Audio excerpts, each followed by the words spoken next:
दिए, आपने जिस मेंबर पार्लियामेंट को जेल से छुड़वाने के लिए वोट दिए, वो 20 दिन के लिए बाहर आए ना? क्या आपने 20 दिन के लिए वोट दिए थे? आपको तो 5 साल एमपी चाहिए। आपको एमपी वो चाहिए जो यहां वोट तकसीम करने नहीं, बल्कि दिल्ली उस ऐवान में जाके आपके लिए तकरीर करे, आपके लिए सवाल उठाए, आपके जज्बातों की तर्जुमानी करे। आपने आज आगा रुहुल्ला साहब की तकरीरों में ताली बजाई।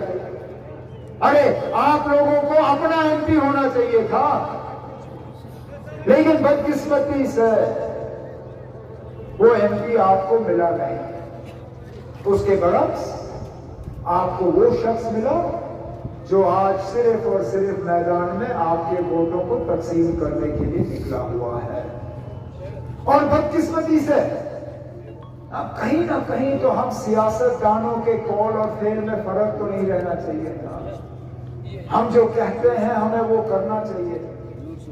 आखिरकार अगर हम ये कहते हैं लोगों को कि आप हमारे पीछे पीछे चलो, तो फिर हम अपने जबान के तो पक्के रहने चाहिए। हम जो कहते हैं हमें वो करना चाहिए। बदकिस्मती से आपको मेंबर पार्लियामेंट वो मिला जो कहता एक चीज है लेकिन करता कुछ और है। कहने के लिए तो अपनी तकरीरों में कहता है कि मैं हुर्रियत कॉन्फ्रेंस के कुर्बानियों को सलाम करता हूं। कहने के लिए तो तकरीर में कहता है कि मैं यासीन मलिक साहब को फांसी से बचाना चाहता हूं, मैं शबीर शाह साहब के लिए लड़ना चाहता हूं, मैं आसिया अंद्राबी के लिए लड़ना चाहता हूं, मैं मसरत आलम के लिए लड़ना चाहता हूं।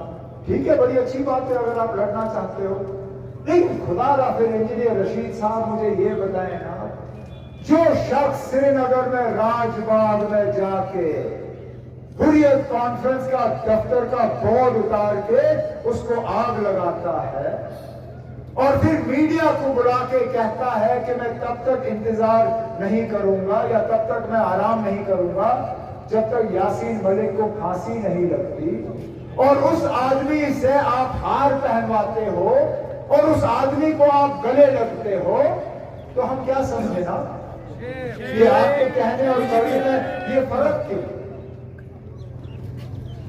आखिरकार आप अगर अदालत की इजाजत से आप कहते हो, इंजीनियर रशीद साहब जगह जगह कहता है कि जिस तरह केजरीवाल निकला उस तरह इंजीनियर भी निकला, लेकिन फर्क यह है ना, केजरीवाल साहब यूएपीए में गिरफ्तार नहीं थे। खालिद साहब पिछले 5 साल से गिरफ्तार है, सिर्फ उसने 1-2 नारे लिए थे। 5 साल से उसकी जमानत नहीं हुई, 5 साल से उसकी तारीख नहीं लगी है सुप्रीम कोर्ट में कि उसकी जमानत की सुनवाई हो। खुदा मुझे बताएं ना, अब इंजीनियर रशीद साहब कौन सी तोप चीज है कि उसकी जमानत की सुनवाई की तारीख भी हुई, जमानत का फैसला भी हुआ, जमानत मिल भी गई और मरकज ने उसके खिलाफ आवाज नहीं उठाई।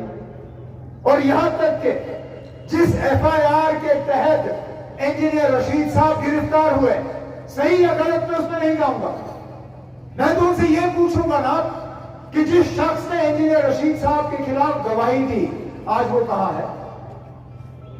1 मिनट के लिए हम मान के चले कि इंजीनियर साहब के खिलाफ झूठी गवाही दी गई थी।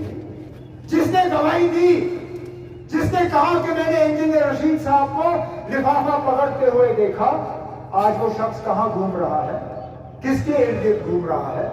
नेशनल कॉन्फ्रेंस के स्टेज पे नहीं बैठा है, कांग्रेस के स्टेज पे नहीं बैठा है। अगर वो तर्जुमाने आला है किसी तंजीम का, तो किस तंजीम का तर्जुमाने आला है वो? आप गौर करिए इन चीजों पे।